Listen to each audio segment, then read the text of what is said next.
What is up, boys? Happy for another episode of Blind Pig Podcast, courtesy of bgobsession.com.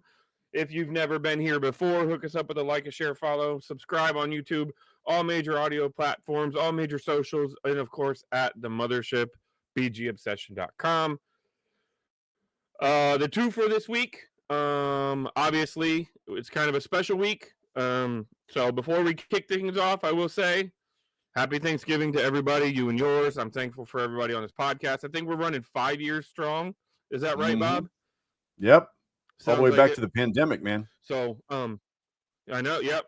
So it's been a blast. I'm thankful for you guys. It means a lot. This is one of those things that I really enjoy doing, even when the team isn't doing so well. So all the others, Brother Boone, Brother Mark, Brother Paul, Brother Tony, Brother Sip, Brother all of them out there that aren't with us, but thankful for you all. So happy Thanksgiving to you and yours. Appreciate you. Absolutely. That being said, this is going to be kind of a quick podcast because there's two of us, and Bob and I don't like to listen to each other talk very much, so this won't last very long. But we got Denver coming up. It's the bye week. We don't really need to dig too much into it. It's pretty much a slam dunk. We are going to be massive underdogs. Their team is doing what we did last year. Their defense is better than our offense right now, with the injuries. If Jayden was back, I would give us a fighting chance that anything can happen. Without Jayden, not very confident, but you never know. I'll be there, so I'll be 7 hours of tailgating before the kickoff, so I won't feel too bad about it. That all being said, I don't know. Is there anything that, before we do talk about the other stuff, is there anything you wanted to point out, Bob, or do you with this game, or? No, Denver's a house on fire at the moment, man. They really are. 9-2. Nobody in the NFL's got a better record than they do. Well, I guess technically New England does at 10-2, but nobody's. They're tied for fewest losses. I mean, come on, these guys are playing great defense. They're playing pretty solid offense. Even playing at home, this is a tough ask right now for our football team. It's just a tough ask. And as long as they come out, show up, I'll be okay. Mm-hmm. I mean, really, that's what you can ask for, right? Is that they show up and play well. I mean, I felt like they played well before the bye, so see how it goes. We will be wearing our Super Bowl era throwbacks. That'll be cool to see in under the lights in prime time again. But yeah, it's looking a little gnarly. So I don't know if we need to dig into that. I figured we could do a couple hot shot questions, bye-week edition, and talk about some things. Hot news right now, Brandon Aiyuk looks like San Francisco has decided to void the vast majority of his contract, which is everybody who's smarter about football than I am says that this is a prerequisite to him becoming a streetwalker this offseason. Now everybody's making that easy connection of Adam Peters, Brandon Aiyuk, another opportunity to we have a needed wide receiver. What are your thoughts on Aiyuk, and where do you stand on making a play for that guy? Man, you remember that really hot girl, high school, college? She was just a thing, man, and everybody wanted her. But the red flags, dude. Mm-hmm. Red flags. Mm-hmm. That's Brandon Aiyuk at the moment. I would the guy instantly make our wide receiver room better? Yeah, especially if we could hang on to Samuels in the offseason. The question becomes, I have multiple questions. All right. I think the red flags should be pretty obvious to everybody. The dude appears, at least in the media, to be something of a head case, at least to me. And I don't know what the deal is in San Francisco. I'm sure Adam Peters probably has a better idea of what the deal is in San Francisco. And I'm sure he's got people in San Francisco willing to talk to him about what the deal is. So if he's comfortable, I may have to rethink things. But I just look at all those red flags. The other thing I'm looking at is Samuels has arguably been our best player on offense all season long. He's making a case to be signed here past this season. Terry McLaurin is already under contract past this season. How much money are you going to tie up in the wide receiver room for how long? And I don't know the answer to that question. I will tell you, though, with a quarterback like Jayden Daniels, if we had a receiving core of McLaurin, Aiyuk, and Samuel, we're going to scare some people. So I think the idea has to be at least considered by the front office.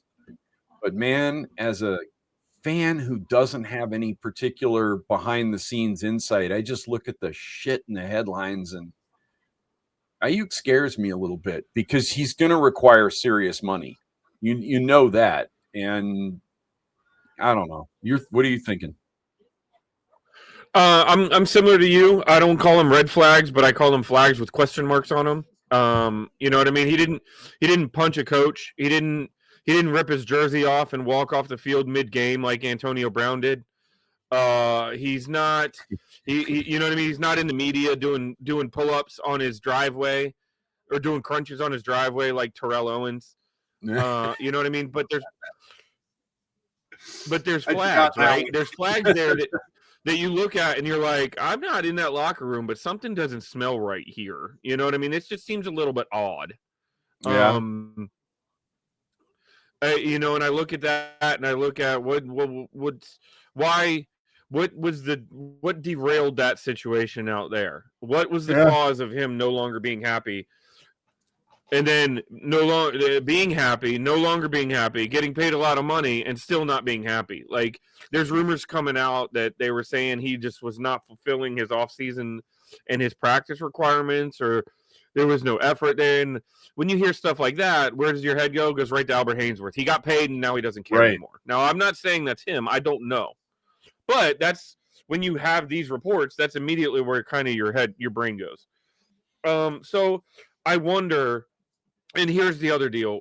To your point, not only does Adam Peters have people in that building that are probably reporting to him about how he's probably got players and agents that are in the locker room with that guy or that used to be in the locker room with that guy. I mean, Adam Peters knows him. Adam Peters might have seen this coming. You know, and so now I want people to look at and say, hey, maybe Adam Peters, and there's a lot of consternation around Adam Peters right now and about moves he didn't make or moves he did make, but there's now a handful of moves that he didn't make that are making a lot more sense.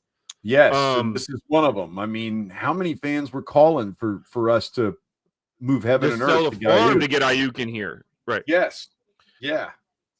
Another one. Good point. And not to derail the conversation, but I posted it on the board the other day. Is Hendrickson from Cincinnati? He has done little to nothing this year on record money, and now he's hurt. And this was in the sky is not falling thread where I'm like, how much worse would people feel if we had given up a first-round pick and a young talent to get this guy in here? And he was, and he had that stat line, and we were still in the same circumstance. So.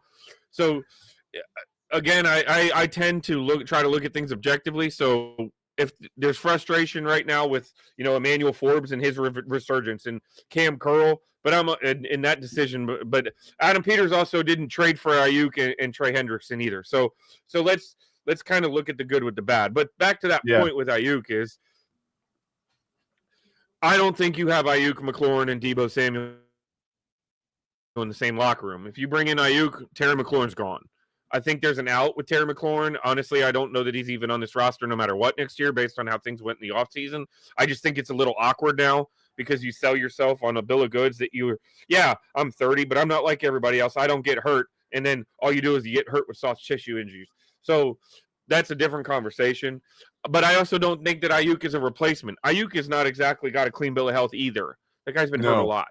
So me personally, if I'm looking at it, I would rather invest our first round pick in a wide receiver than what it's going to take to get Aiyuk in here. Because in my opinion, you're probably going to get similar or more production, and it's going to cost you less on the salary cap. I would invest in other places financially on free agents. I'm not going to do it in premium spots. Something that I've started to look at, and I mentioned this on the board also, and it's not just about, but if you look at the teams right now that are in the premium positions to win, the investment in high dollar wide receivers is not is less than you would think. Right. Now, the Eagles they have AJ Brown. He's a top 5 receiver in the league. Mm-hmm. They're a top 5 team in the league. I admit, I agree with it. I understand that. But then if you look at the other teams, you look at Kansas City consistently winning. Guess what? They shipped Tyreek Hill out. You look at Buffalo, they did, but consistently they winning. burned a first-round pick on Rashee Rice, did they not? Was Rice not a first-round pick? Yes, but I'm talking about veteran, high dollar, big money. He's not there yet. You look at Buffalo, they shipped out Stephon Diggs, right? Yeah. Then you look at teams like Cincinnati. Is Cincinnati? Yeah, they lost their quarterback, and they have the two of the highest paid wide receivers in the league, and they're struggling. You look at Baltimore. Baltimore is struggling, but they also don't have a large investment at wide receiver. I mean, these are teams that you're confident are going to win more times than they lose. Denver, who we're looking at this weekend, huh? Oh, I'm just, you brought that up, so now I'm looking, right? Indianapolis, they don't have a Pittman huge Jr. Yeah, but Michael, is he making top 10 money? No, he's on a rookie deal. Michael Pittman Jr. is still on a rookie deal? I thought he'd been in the league. Sure. Maybe not. Maybe I'm wrong. Let's see. New England has Stephon Diggs, but not at premium Stephon Diggs money. Dallas with CeeDee Lamb is 5-5-1. Okay, right. And CeeDee Lamb and George Pickens. You're right. And Puka Nacua with the Rams is on a rookie deal. Oh, San Francisco, now, I guess, the end all be all. No. Yeah. San Francisco's 8-4, and they got Aiyuk on a big money deal, but they're looking at ditching him. So that's where I start to wonder: is that wide receiver market going to remain inflated, but the investment is the gap smaller than people want to admit or realize? Right? Like Detroit has Amon-Ra St. Brown and Jameson Williams. Amon-Ra is getting paid. So I'm not saying that it's not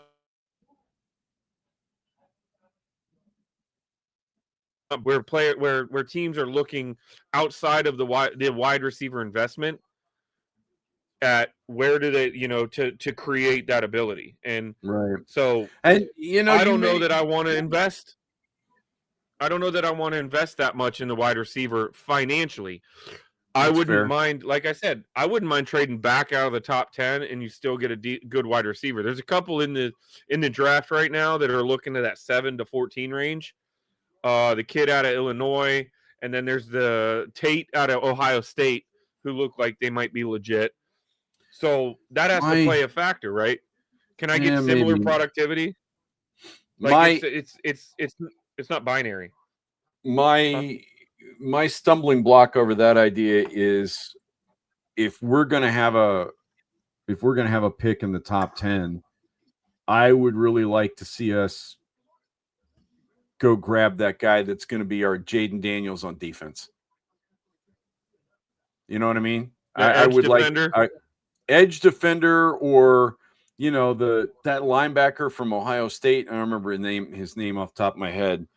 He looks amazing. You go look at the film on him and he looks positively stunning. He looks like a wrecking ball playing in the middle there. Like, I hesitate to use the comparison, but I mean, there's some Micah Parsons like play in this kid. Right. And I think one of the places we're hurting really bad right now, especially on passing downs, is that middle linebacker spot. I mean, I love me some Bobby Wade, I really do, but I don't think we're going to get another year out of him. And we might not. Should have brought him back this year. So that's kind of where I would like to see us go with it. Granted, we're not talking draft too much tonight, although we seem to have slipped into it. I don't know. I'll tell you this. I don't want to. Yeah, and I'm not saying we need to totally analyze it, but my point is, if you can get similar production out of your wide receiver at a fraction of the cost because they've been a draft pick as opposed to an investment.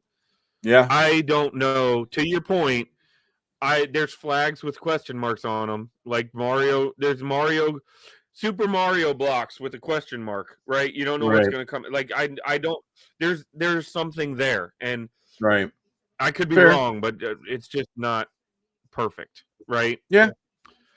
Fair. So, another quick question out of the quote unquote not mailbag, but I figured we could talk about Jayden Daniels. Looks like he's returning to practice this week. Schefter reported he is going to return to practice, but he is very unlikely to play this weekend, which sucks because I think if anybody's going to give us a chance to win the game this weekend, it's him. But I get it. I would, but what's your stance? Where do you want to see out of Jayden over the remainder of the season? Do we play him? Should we protect him? Bubble wrap his ass? What are you thinking? Echo my buddy John. I don't bring him back unless he's 100% first. And I'm not sure I bring him back this weekend, even if he's 100%, because Denver leads the league in sacks. And not by a little bit. I mean, Denver's kind of running away with that defensive sack title for the season. Last time I looked, I want to say they were in the upper 40s. So, I mean, they're averaging like 4.5 a game or something at this point in time. 4 a game. No, it's 4.5, I think, because what they played 11 games, and they're like 49 or 50 sacks on the season the last time I looked. So yeah, I mean, I don't know that I want Daniels playing against this Denver defense this weekend. Stick with Mariota, but if he's 100%, I don't sit him on the bench. And I said this on the board a couple of weeks ago, and we had some guys, get rowdy with me about it. But here's the way I look at it. We're not just building a football team, we're building a culture. And I'm sorry, but the culture for 30 years has been one of, maybe we'll win, maybe we won't. We get paid either way. You don't turn a football team into what Gibbs had here in the 80s, or what Walsh had in San Francisco in the 80s, or what Belichick had in New England through the 2000s and the 2010s. You don't turn a football team into that by shrugging your shoulders and going, yeah, well, everybody gets paid the same regardless. You win from the top down. The ownership sets the ownership in the front office set a mark. The head coach sets a mark. Your leaders in the locker room set a mark, and you believe and you learn to. What was it? Bill Walsh, not Bill Walsh. Bill Parcells said, "First you win, then you get good." Mm-hmm. Winning breeds winning. And if the team shuts Daniels down for the rest of the season, and the players know he's healthy, the message that gets sent is, we're not about winning. Not this season. Right. And that then becomes a message that is floating around the back of somebody's head next year. Well, we weren't about winning last year. Are we about winning this year? And you don't play that game. If your starting quarterback is healthy, now, all right, if we're, if he's deemed game worthy the week before Christmas and we've got 2 games left, maybe I don't play him. But it's not the week before Christmas. We got over a month left in the season. I don't play him against Denver more than likely, but I play him the rest of the season.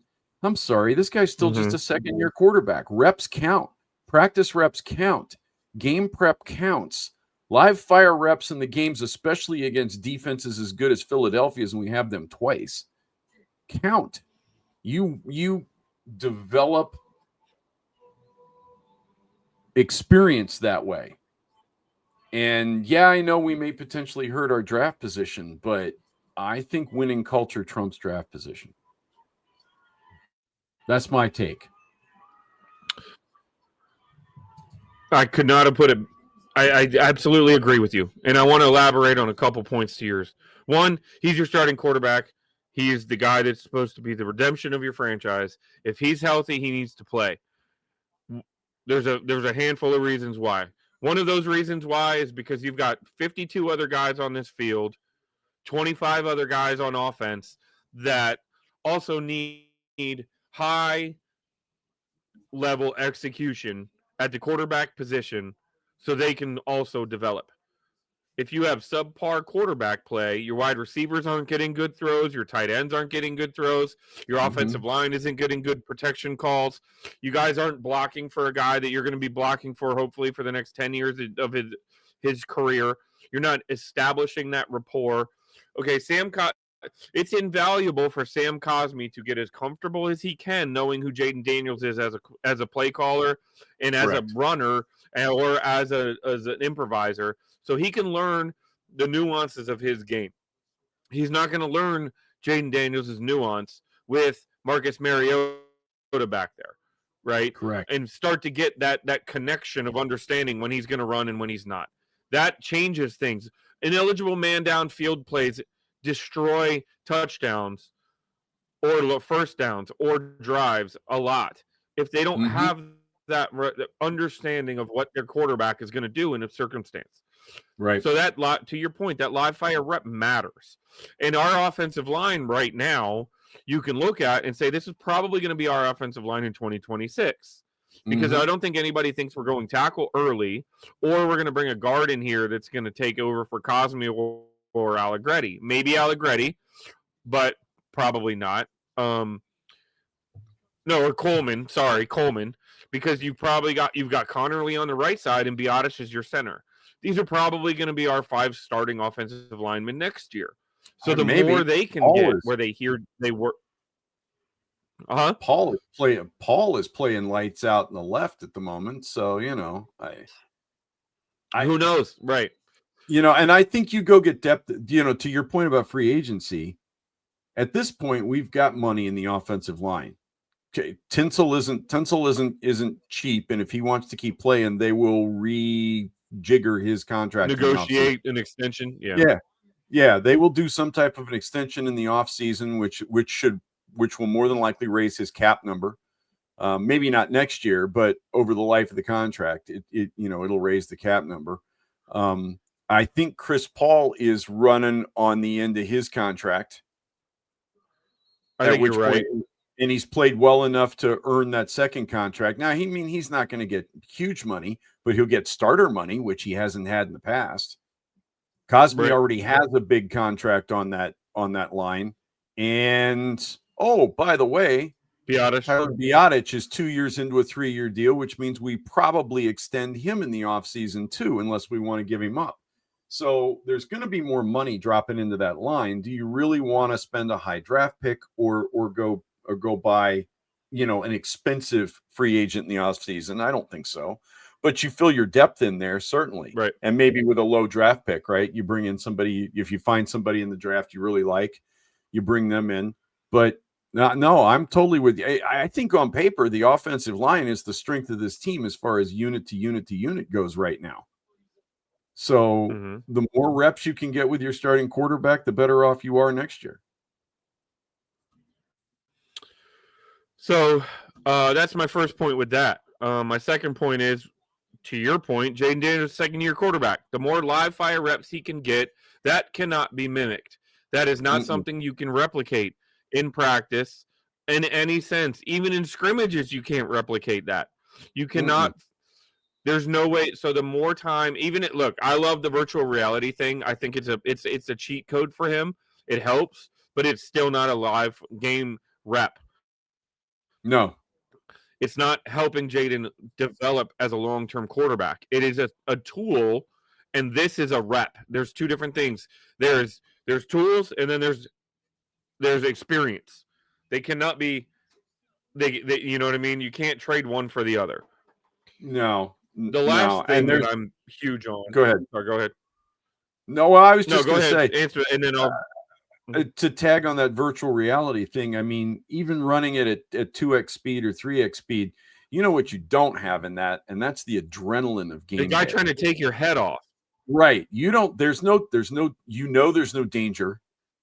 There's none of the emotion in that. It's a flat surface instead of a 3-dimensional thing.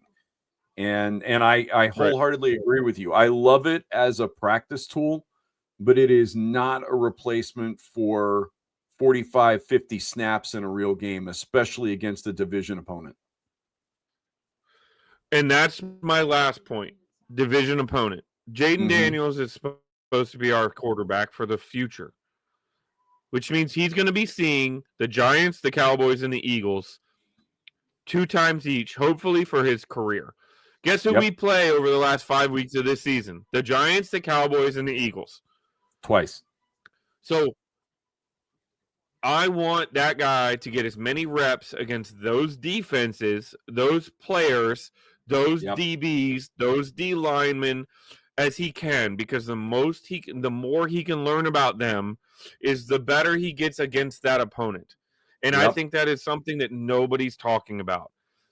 This is a valuable period for him. It's a valuable month because you learn Kayvon Thibodeau and what his moves are. You learn Dexter Lawrence. You learn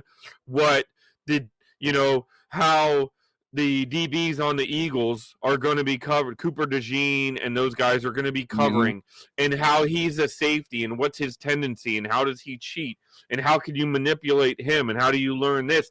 You can't this isn't Madden. You can't just. It's not a flat line. You can't just do it to every guy that has an 80 ranking. Everything is different. So the more reps he can see against those opponents is invaluable.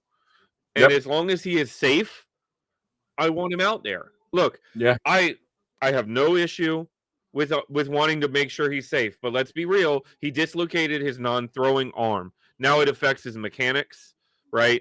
And obviously there's long-term repercussions. So I'm not asking you to throw him out there with the arm in a cast and you tie it in a sling to his shoulder pad, you know what I mean, and have him run out there. That's not what I'm saying. But what I'm saying is this is the injury to his non-throwing arm is not something that is at risk of re-aggravating or re-injuring that's going to affect his long-term ability to play football. Right.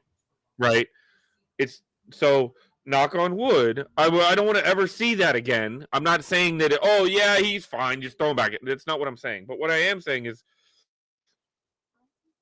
this isn't the injury that you need to look at and say he's at risk for affecting his long-term ability to play quarterback, because he's not. Right. If the doctors look at it and they say, look, the ligaments are strong enough, things are good enough that he's not at any extraordinary risk of re-injury, it would be another freak injury the same way this one happened if it were to happen. It's not like he's more susceptible to damage. Then I think he needs to be out there. And to your point, winning culture is developed. It is not given, right? You expect to win the game. Everybody makes fun of what's his name that said that. But you go out there to win every Sunday. Right. And if you just punt a season for a month, you think the guys like Deebo Samuel are going to be okay with a guy like Jayden Daniels coming out there and he's available, but you choose to not play him, or the coaching staff? How about Bobby Johnson, the O-line coach? You don't think Jayden Daniels makes him look better? Like, I think he needs to be out there. I think he needs to work with his teammates. I think he needs to go through the other part of this. That in the last part I want to talk about this is the preparation. If he's on the shelf, he's not getting first team reps. Correct. I want that guy to get as many first-team reps, as much preparation in the film room. I want him going into every week like, I'm the man. I'm out here. I'm going to kick some ass. I need to prepare like I'm going to kick some ass. And not, now I'm just going to sit here in the meeting room because Mariota needs to be the one that's making all these calls. Right. No, totally. I totally agree with you. Great points. And we're winding down here. One last point I want to say on this as a roster as a whole. People are asking on the board. It's kind of a hot button issue right now. How are you going to how are you going to be a fan the rest of the year? Do you want to lose out? Do you want to win out? Blah, blah, blah, blah. I think we have bottomed out. We have our franchise quarterback. We are on the ascent now. What I want to see over the next month, 5 weeks, whatever the season is, winning and losing is no longer my priority. The outcome of the game is not what's most important to me. I want to see development. I want to see younger guys getting better. I want to see younger guys performing better. If Jayden Lane has 5 outstanding games, takes the next step, looks like he breaks through, he's our number 2, possibly number 1 quarterback or wide receiver going forward, and we happen to win a couple games because he has explosive plays, sign me up for it. It's worth it, right? Because Jayden Lane establishing himself as a legitimate wide receiver is more important to me than a draft pick. If Josh Connerly plays well and doesn't give up a sack, and it looks like now you've got your cornerstone right tackle for the next 10 years, that is more valuable to me than losing. Mm-hmm. So if those guys perform and we see those things that are positive as building blocks for the long term of this team, and we happen to win a couple games because of it accidentally, sign me up for that 10 days every single day. Yeah. And twice on No, Sunday. I'm in a similar spot. I'll be honest. I can't. Again, I think winning begets winning. I want to see us go out and win every game. If we win every game between now and the end of the season, I'm going to love it. Now, do I think that's realistic? The answer is no. I don't think that's realistic. I think there are a couple of winnable games left on our schedule. I'm looking at New York. I'm looking at Dallas. I think both of those are potentially winnable games, and we might be able to steal one from Philly. Do I think we can win out? No, I don't think we can win out, and I'm not going to be disappointed if we don't win out. So I'm I want to win, but I'm not going to be mad if we don't. I guess is the best way to go about putting that, right? What I really want mad if we do. Yeah, exactly. I'm not going to be mad either way. What I would like to see desperately is some of these kids that haven't been getting the reps for whatever reason, and I don't know what the reasons are, but I would like to see Ben Sinnott get part of Zach Ertz's, rep count and be the primary on, a half dozen plays a game. I would like to see what he can do. I would like to see Jordan McGee get 1 out of every 3 1 out of every 3 series and let Bobby Wagner rest. Let's see what McGee can do if he's dropped in the middle of that defense and made to be the play caller and made to play the part. What does he have in the bank? Can he do the job next year or not? Right?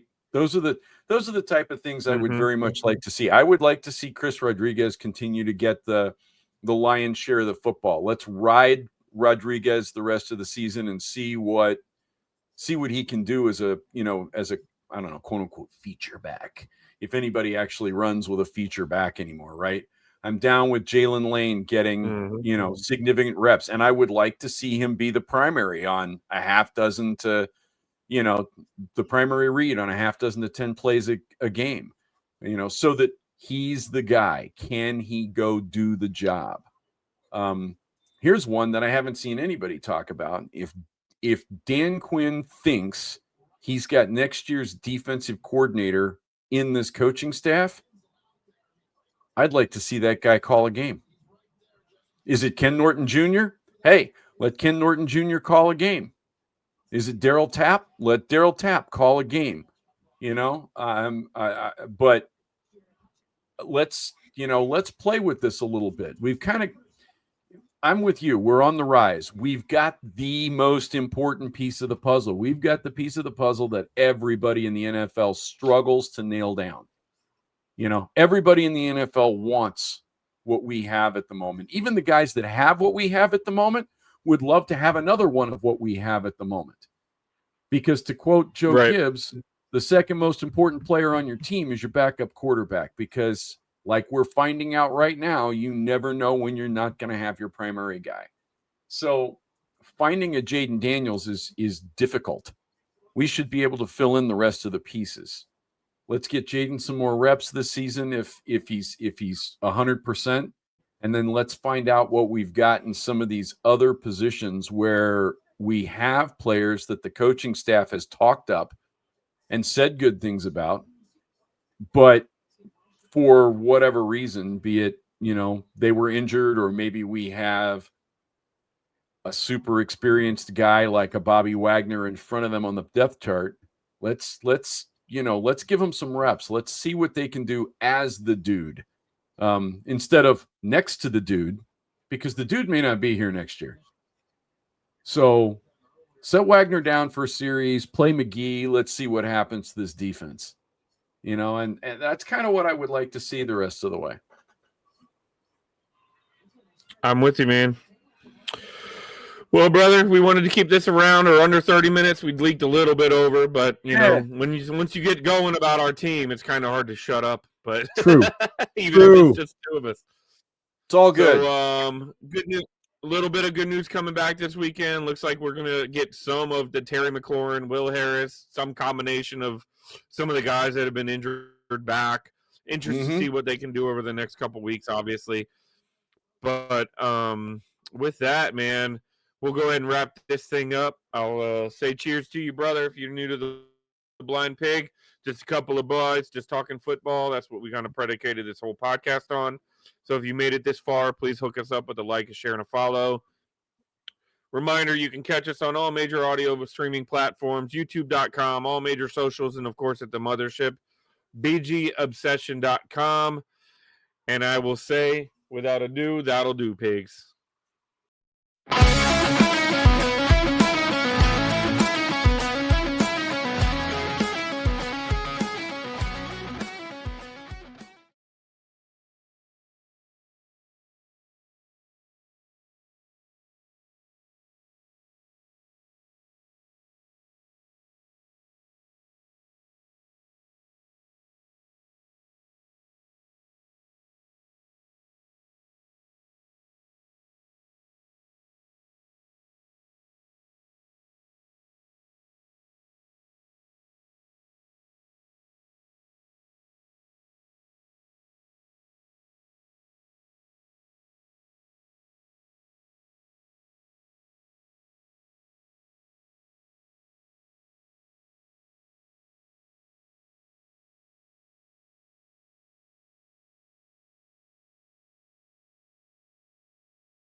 I don't know what happened. I hope. Okay, that was weird. I was just about to close the tab and send you a message and say, "Hey, good game, man." Well, the sad thing is I think we need more of that. Like that was literally 30 minutes of just fucking. Oh, why are we still going? We're still talking.